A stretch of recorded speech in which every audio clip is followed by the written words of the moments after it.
You're still listening to The Live Drive on Lagos Talks 91.3. My name is Michelle Ago. The conversation continues, but this time we take it to the office. I don't know where you are. I believe it's still work hours, so you might still be in the office or maybe you're headed home. Regardless of where you are, we have a special conversation lined up for you today. We have a professional in the house, but just a quick recap on what we spoke about last week on The Office. We talked about having a side hustle while maintaining your regular 9-to-5 job, and it was very, very insightful and quite revealing. People got to learn lots of things about how to make your how to blend it and how to find that balance between your regular work life and the side hustle as well. So today we'll be talking about professionalism in managing human resource in the workplace. That's the Cipm agenda. We are going to be speaking to our guest today. He's Mr. Olawale Adediran. He is the immediate past president of the Cipm and HR and General Services Director, Flour Mills Nigeria PLC. That's an interesting profile, sir. Good evening. Good evening, Michelle. Thanks for having me. It's a pleasure to have you, sir. Welcome to the show. Thank you. All right. I'm sure you have a lot to share with us today. And as you can expect, I also have loads of questions. My listeners will also join the conversation. I'm sure they have questions, contributions, and submissions as we proceed with the show. So do not hesitate to send us a message on WhatsApp, 0809 234 5913. I'll take that again, 0809 234 5913. Those are the numbers that you can send your messages to. We'll open up the phone lines later on the show. So tell us, sir, briefly about the Chartered Institute of Personal Management of Nigeria. I hear about the CIPM a lot. I see it a lot, but I honestly don't know what it's about because that is not my field. So what are some of the things we ought to know about the CIPM? Amazing. The interesting thing is the person that you met before you joined this business and the one who handed your offer letter to you is a professional member of the Chartered Institute of Personal Management of Nigeria. It's an institute that was born same year I was born. Oh, wow. And it's the only body chartered by law to regulate the practice of people and organization management in the country. So it sets the standard for the practice of human resource management and regulates the compliance of members and professionals who are human resource practitioners with those standards. And from time to time, raises the bar, depending on the situation of the nation and the needs of the economy. It's a powerful body that helps the country to create and deliver value through its most important resource, the human resource, the people. So people talk about it in different forms. They call it personnel management, human capital management, human resource practice, and so on and so forth. It's all about managing people for value and managing organizations to deliver the business objectives and for the public sector, the service to the citizens. So that's CIPM, and CIPM by law regulates the practice of that discipline in the country. Oh, that's good. Do you have to be a member of the CIPM to work in that capacity?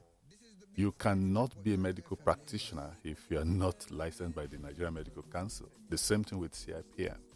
If you practice human resource management without being certified by the institute, I'm sorry, you are a quack. Ooh, wow. I didn't see that coming. So how would you evaluate HR practices, the HR practice as a profession in Nigeria? How would you rate it? I want you to do a little comparative analysis with, the HR practice in other climes, in other worlds, in the Western world. How would you evaluate the HR practice at home? It's evolving like it is everywhere in the world. And as you know, it's not a discipline that is entrenched yet, as it should be, in the studies and programs offered by the tertiary institutions, the ivory towers in the country. And it's not different from what you have in some other countries around the world too. We are making huge progress. We're advancing the science and the arts of the practice, but we're still evolving. the president of the institute signed some memoranda of understanding with some universities in the country. While I was in office as well, I signed quite a number of them. University of Ibadan, some other big players in the educational sector. So we're creating that link that will enable the science and the arts of the discipline to be taught in our tertiary institutions. By the time that is entrenched, the current situation where you have people that started their career from other disciplines converting into HR. I started from engineering. I was a factory man, production manager for a decade before I switched over to human resource management, and it's been exciting. Why did you switch? That's very, very, very, very long bar to jump. How did that happen? That's a story that will take a whole day to tell, but let me just give the top line. Top line is some great business leaders saw the potential in me, and the business needed a scientific approach to managing the human resource function for the business. And they took a bet on me, invested in my development, and took me through rigorous training to understand the science and the arts of HR practice. I was exposed to best-in-class practices across different parts of the world.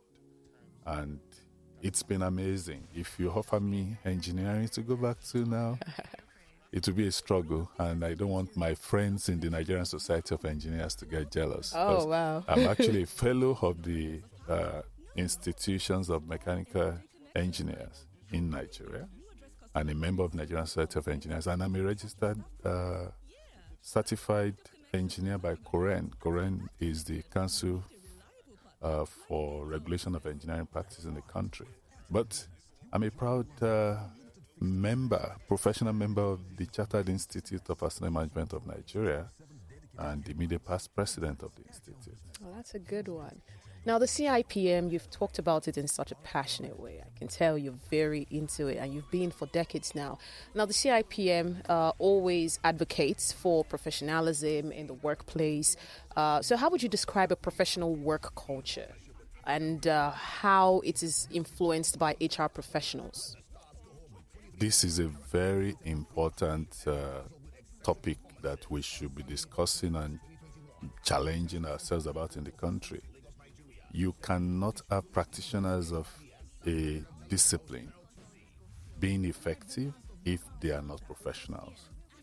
And in the workplace especially, you need professional HR practitioners that will enable that business, that public sector agency, to bring out the value in the people. It does not come just because you are nice to people or you know how to relate with people. It comes because you have the competence to do it. That competence comes from training, it comes from tutelage and apprenticeship, watching others who are more experienced do things and provide the coaching and mentoring. It comes from the character, it comes from the capacity.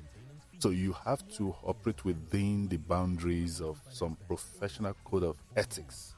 That is why for us at CIPM, we refer to those who do not have those three pillars, the competence, the character, and the capacity that comes from being trained, not just learning through classrooms.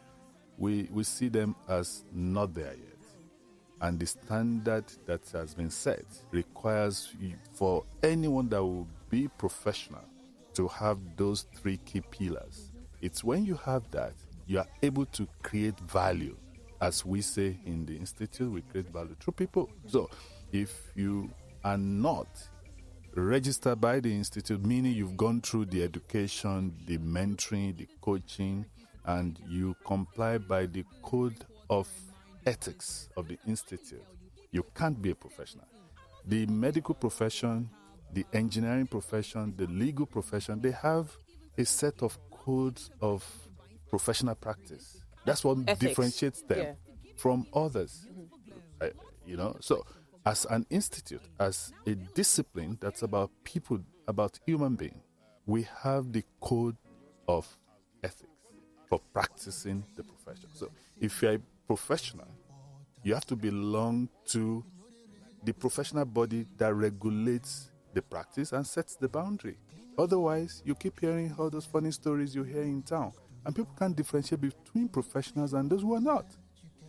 They'll simply say, oh, I went for an interview, somebody said this to me. Can you imagine these HR people? They have no respect for people, and so on and so forth. It's simply because the people they meet that they assume are professionals are not professionals. But it's never too late, and the president had been making effort to reach out to those who find themselves in the discipline but are not properly groomed to come back to the institute, go through our various processes, and get chartered as professionals. So you're saying right now that members of the CIPM, we can look to them as the epitome of professionalism that can influence the workplace with the right culture, value, and all of these things. So if I see someone who is a CIPM professional, I should doff my hat and absolutely expect competence, character, and all the C's involved. Michelle, absolutely. And I'm saying that with full confidence. Why is that so? Beyond your initial tutelage that gets you qualified and registered as a practitioner in the country, on an annual basis, you update your knowledge. And we have introduced what we call Human Resource Practitioner's License, which you renew from time to time by presenting what you have done in the HR space. Apart from that, if anyone in the public finds a practitioner either in the private or the public sector that is not meeting up to the expectation and the codes of ethics of the profession, we have a disciplinary process that is entrenched by law.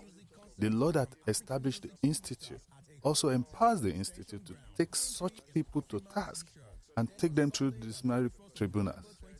So, like the law court could sanction culprits, professional culprits could be sanctioned by the institute's tribunal.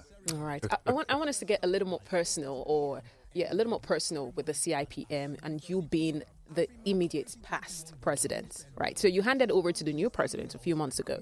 How would you describe your tenure? I want to hear about what you did in the HR space or the CIPM space, and what should the HR community expect from the new leadership on board right now? Share some of the key agendas with us.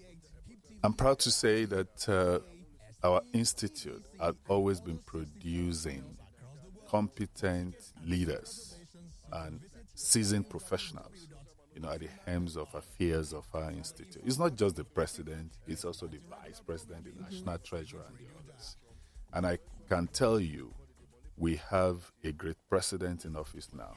Talking about my tenure set some records, some first. And we've always experienced that with every president that comes into the office as chairman of the governing council, simply because it's not a one-man show. It's a council of men and women of wisdom, of experience, of integrity from different sectors of the country, public, private. Representative of the Federal Minister of Labor and Employment is there, and you have so many others like that. Seasoned professionals. And we successfully, every 3 years, establish what we call the 3-year strategic plan for the institute. So what are so we have the strategic trust, which in my tenure I captioned 3x3 on 1 for 1, and I'll come to that. And for my successor, Mr. Olusegun Moji, FCIPM, he captioned his MIDAS, MIDAS. So we always have charismatic leaders that find some rallying cry for our members to understand the focus and the creativity they are bringing into driving our 3-year rolling strategic plans. So, talking about mine, which was 3x3 on 1 for 1. For one meaning, for one objective. Okay. That objective is to build the CIPM brand. Our past leaders have built fantastic brands. People like Dr. Christopher Kolade, Mr. Lawale, Michael Omolayole, Dr. So many others. I don't want to start naming so I don't miss anyone. They've done fantastic jobs, Dr. Alo, Mr. Burajolo, Mr. Pukwola, Biola Pukwola. If I miss any of you, I love you. It's just that I don't want to take too much of the time to explain other things. So, all these leaders have created a brand we all are proud of. And the focus all the time, all the years, is to continue to build that brand. For one.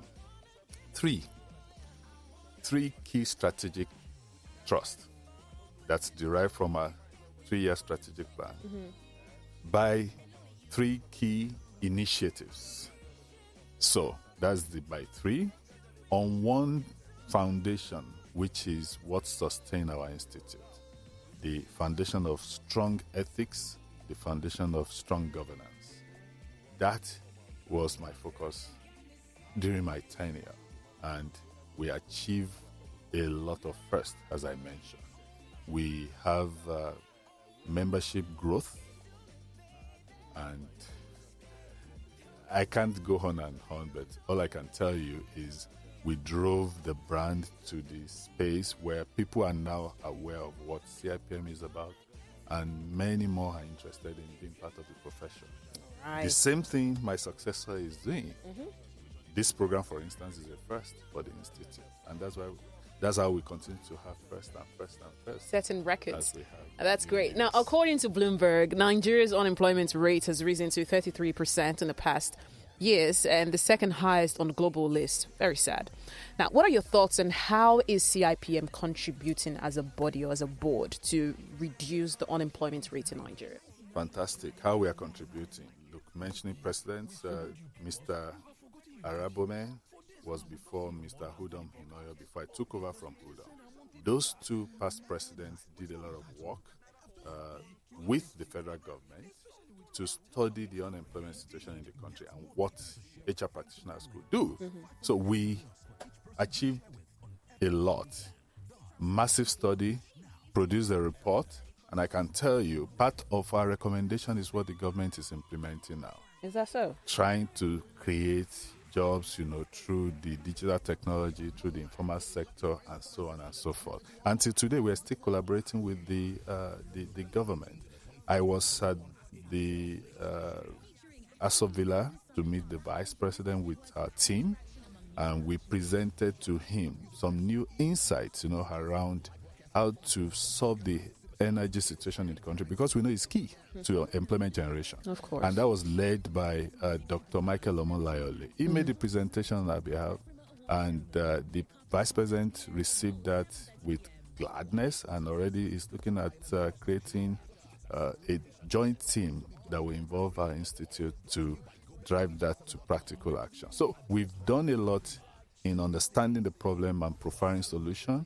The government is adopting some of us proposals and recommendations, and I'm proud of our past presidents, Arabome, Inoyo, and we took it to a great deal of extent, and I'm sure the impact will be visible to the country very soon. We can't wait for that. We cannot wait. All right, we're going to open the phone lines shortly, but I'm sure there are some questions right now on people's mind or their lips. What skills should organizations look out for before employing someone as an HR practitioner in Nigeria? Because I personally do believe that the HR can actually make or break an organization. They're like the backbone, So when employing a new HR professional as an organization, what are some of the key things you ought to look out for before hiring that individual? HR practitioners operate in 4 quadrants. I'm just simplifying it. That had been further developed and broadened further. But for the purpose of this conversation, so you're looking for someone that can partner strategically, so someone that could think strategically. Okay? You're looking for someone that can drive change. Change. Change is the only constant in life, but it's also the most difficult and most resisted in life. So driving change is about getting the buy-in of people and making it easier for them to embrace the change. So you need someone that can drive change. So you need someone that is good at organizing, planning and organizing, administrative. People think administration is easy. Well, I tell them if it's that easy, event planners would not be charging so much. Anyway, planning and organizing is key. Last but not the least is you need someone that can lead with empathy, who can champion the cause of the voiceless, who can be the voice of the voiceless. We call them employee champions. It's not about emotional argument. It's about fairness, okay? Being fair, letting people have what they deserve to have. So that's what you look out for. When you have those, the balance then is the person commercial in thinking? You don't want someone that cannot think on his feet and do some back of the envelope estimation of whether something will be worthwhile or not. So you need someone that's commercial in thinking. Of course, you need people that are ethical. Integrity, for instance. Do they have to be qualified, CIPM qualified too? If you are, in the first place, you can't even apply if you are not certified to be a professional. All right. I won't be looking at any other quality when I want to employ a medical doctor if the person is not trained and registered with the Nigerian Medical Council. Right. Now we're saying, after you've got all that, what else should I look out for? Right. And that's what this is about. Okay, thank you. Thank you so much. So how can one become a member of the Institute? There are lots of people listening right now who've gone through school and they're trying to nail that job and they're thinking, oh my God, if the CIPM is doing so much, I have to be certified. How can they enroll and get into the institution? In fact, when people look at our president, Mr. Olusegun Mojeed, look at myself, look at other officers of the institute like Mrs. Obi Ejesi, the national treasurer, or the vice president, Mr. Enru Akpo, my home vice president, Mrs. Titi Akisonya. They want to be like us. And I tell them it's not a day's job. People that want to be members of the institute have two different routes that they can adopt. There is the route for students, where you go through rigorous classroom and practical training, and you will take examinations at different stages. For smart people like you, I'm sure you can complete that within 12 months. We have 2 diets of exam every year, February and November. So you could program yourself. There are several modules. You can decide to cover all the modules in 1 year. You can decide to cover it in 2 years. I know smart people that cover everything in 1 year, actually. And if you had some courses of studies that gives you opportunity to be exempted from some of those programs because you've covered them in school, it even makes your journey faster. And eventually, you take your exam, you pass the exam, then you're certified and inducted. And you receive your practitioner's license from that day as well.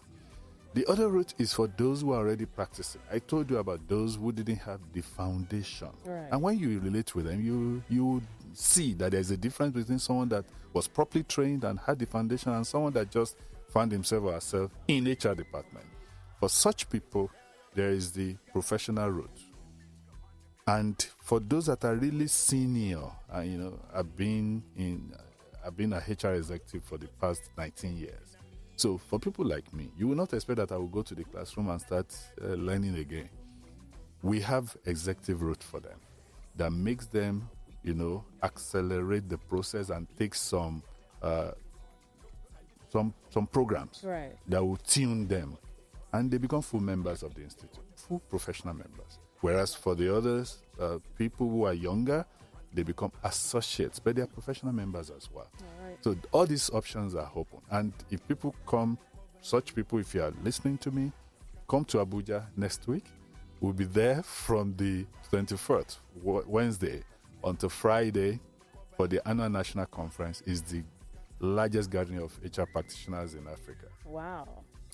Is it going to be a hybrid event? Can people? It's going to be hybrid. Okay. Normally, if it's going to be just all physical, we usually have over 3,000 people in attendance. But because it's going to be hybrid, we can only accommodate about half of that at the physical venue because of COVID regulations. But we'll have limitless number of participants online. Would you say that the HR practice is a rewarding one? For me and for anyone out there, majority of our members, it is rewarding. Financially as well? The biggest reward, before I come to financial, the biggest reward is you are helping people to make the best of their lives, the best of their careers. You are helping them to give more value for national development. Right. Now, talking in terms of financial reward, of course, even though the listeners cannot see me, from what you can see, can't you tell that I'm financially rewarded? I can tell. I can tell. It's financially rewarding. It is. Okay. It's highly respected. The HR practitioner is the right-hand man of the business leader. In actual fact, there was a time in this country when business leaders were always selected from amongst HR practitioners. In fact, there are organizations that will not allow you to become the managing director, CEO, unless you have assignments in HR. All right. I can talk of Dr. Christopher Kolade, former MD Cadbury, former High Commissioner of Nigeria to United Kingdom. He was from HR to CEO. Mr. Michael Omolayole, Unilever, Liver Brothers in those days, from HR to CEO. Right. Bumi Oni, from HR to CEO. And yours Is truly, the CIPM... yours truly, by the grace of God, will be CEO too. Oh, I can't wait. I cannot wait. That would be such a great fit. I just want to quickly ask, before we open up the phone lines, to take maybe one call or two. Is the CIPM certificate or membership, is it recognized globally? Absolutely. So people who are thinking of leaving the country for one reason or the other? We are working on a lot of mutual recognition of certificate, but even as we speak, there are countries you go in the world that recognizes and know CIPM as a body, and they are working closely with us. We are working closely with CIPD. We are doing a lot of things together. Mm-hmm. We have our members in Canada, and a few of the certifying bodies there are already talking to us. CIPM is well known all across the world. All we need to do is just formalize some of these mutual recognition acts, memoranda. Right. Phone lines are open if you have a question or two, or maybe you have a contribution or submission. You can do that via the phone lines 0809 234 5913, 0809 191 3913. You can also call 0809 222 0913. Call the landline numbers as well on 01515 0913, 01515 1913. This is The Office, and we're speaking with Mr. Olawale Adediran. He is the immediate past president of CIPM and HR and a General Services Director at Flour Mills of Nigeria PLC. Phone lines are open. You can get your thoughts in, and if you have a question for the professional in the studio, you can do so as well. Ooh, so sorry about that. Please call back 015151913, 015150913. I think we can squeeze one call before we go. But before we do that, do you have any last words for us before we wrap up the show? Michelle, don't miss next week. Okay. Abuja is going to be lit. Oh, wow. I can assure you. We have Dave Horish coming. Mm-hmm. We have myself, I'll be there. All right. We have many of our past presidents. In fact, from Monday to Tuesday, there will be pre-conference seminar. Hello. We have many of our past presidents that will be there. All right. Lagos Talks. Good evening. Yes, Lagos Talks. It is. I just want to find out. Thank you, Mr. Adewale Adediran. I want to confirm, where you see unfair labor practices, where you see unprofessional acts in managing people, what do we do? How do we reach out? How can CIPM help in this situation? All right. That's what I would like to find out. Thank you. Thank you. We didn't get your name, but it's all good. Well, let's answer that question in 30 seconds so we can wrap up the show. By the way, Hamolawale Adediran, my younger brother is Adewale. Anyway, unfair labor practice is the reason we said people who are in this field must be professionals. All right. And we have in our code of ethics a line that says, where such happen, the practitioner must turn to CIPM for support and consider all options, including resignation. We are always there to stand for our members. We actually have an insurance package for members that may be victimized because they are standing for the employees, where unfair labor practice is the case. Remember, I told you, if you want to recruit a HR person, you look at being strategic, you look at managing change, you look at administration, and then you look at being the champion for fairness to the employee. So where that doesn't happen, the practitioner can fall back on the support of Cipm. All right. Thank you so much for coming in today, sir. We do appreciate you. You've been listening to The Office. This is Lagos Talks 91.3. Join us next week on Thursday. It's every Thursday from 4:30 p.m. to 5 p.m. Coming up next is Critical Thinking with Zeal. Stay with us. We are Lagos Talks 91.3. Let's talk.